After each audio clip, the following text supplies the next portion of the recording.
Isa talaga sa pinakaganahan ko kapag buntag sa'yo yung hunas dito sa amin dahil napakadaghan talaga ng makukuha mo. Kaya naman sa araw na ito, kung makikita nyo yung isda namin, talagang hindi namin to papasayluin at papaksiwin at kikilawin namin dito sa dagat namin at purso na mabubungkag na naman ang mga bahaw nito kung samahan kami.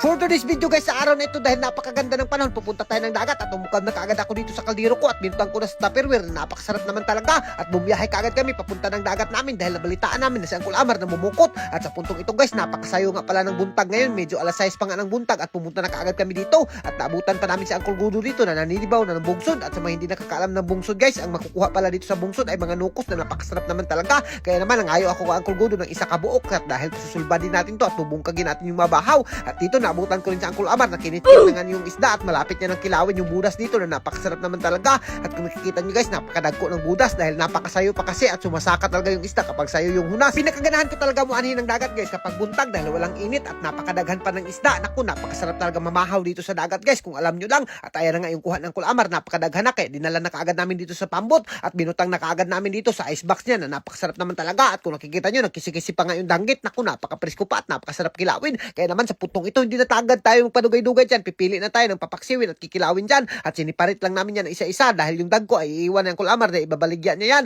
at sa puntong ito hindi na kaagad ako nagpadugay-dugay dyan. Kung nakikita yung kinilaw natin, tinadtad na kaagad natin yan dahil napakasarap naman talaga yan at hindi na natin yan papasayluin at maglalaway na naman yung mga marites na manunood dito sa atin guys. At sa puntong ito, inandam ko na kaagad yung kaldero natin dyan dahil magpapaksiw tayo ng napakasarap naman talaga. At as you can see naman guys, makikita mo talaga na literal na priskong-prisko talaga yung mga isda dahil nagkisi-kisipak kapag nilagyan mo ng suka at naghaling na kaagad kami dyan at dito nga pala kami sa pambot magpapaksiw at kung nakikita nyo guys, medyo nagsubo-subo na nga yung pinaksiw natin dyan at dito tinimplahan ko na kaagad yung kinilaw natin dyan para mas mapadali yung trabaho natin dahil malapit na talaga tayo magusla. Pero alam nyo ba guys, napakabuntag pa talaga to at nagkikilaw kaagad kami. Pero naku guys, napakasarap kasi magkilaw kapag buntag at kung nakikita nyo yung kinilaw natin guys, umaapaw talaga sa sarap at umaapaw sa saya. Kaya naman hindi na talaga natin to papasayluin at ayan na nga, tinilawan ko na kaagad yan. Kapag mga ganitong mga pagkain guys, anak ko hindi talaga ako sumusurinder dyan at talagang hindi natin yan papasayluin lalo na kapag pinarisan mo ng pinaksiw at ng bahaw ay nako talagang malalangkat yung mga bahaw dyan at kapag dito sa dagat ay nako talagang literal na napakasarap kumain at kung nakikita nyo hinapaan lang namin yan at alam nyo ba guys, palagi lang talaga kami nagpupudrip dito sa dagat pero hindi kasi kami natatakhan guys at kung natatakhan kayo sa kakapanood ng mabidyo ko ay nako i-scroll nyo na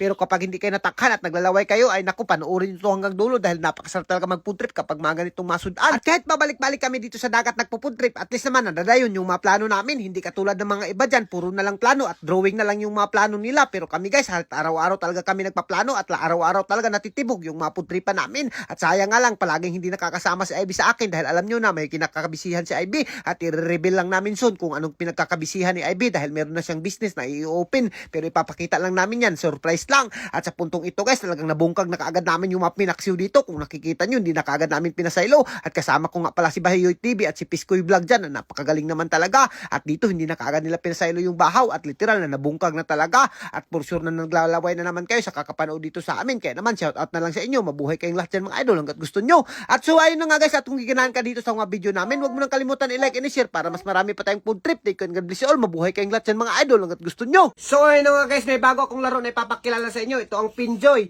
at alam nyo ba guys, makakatanggap kayo agad ng reward kapag login nyo at ito na nga guys, napakaraming laro ang pwede mong pagpipilian at hindi ka talaga magmamahay guys dahil napakaraming reward ang iyong makukuha kapag naka-invite ka. Kaya ano pang hinihintay mo guys, nako dito sa Pinjoy hindi ka na magmamahay, mag-register na at mag-login, nasa comment section yung link.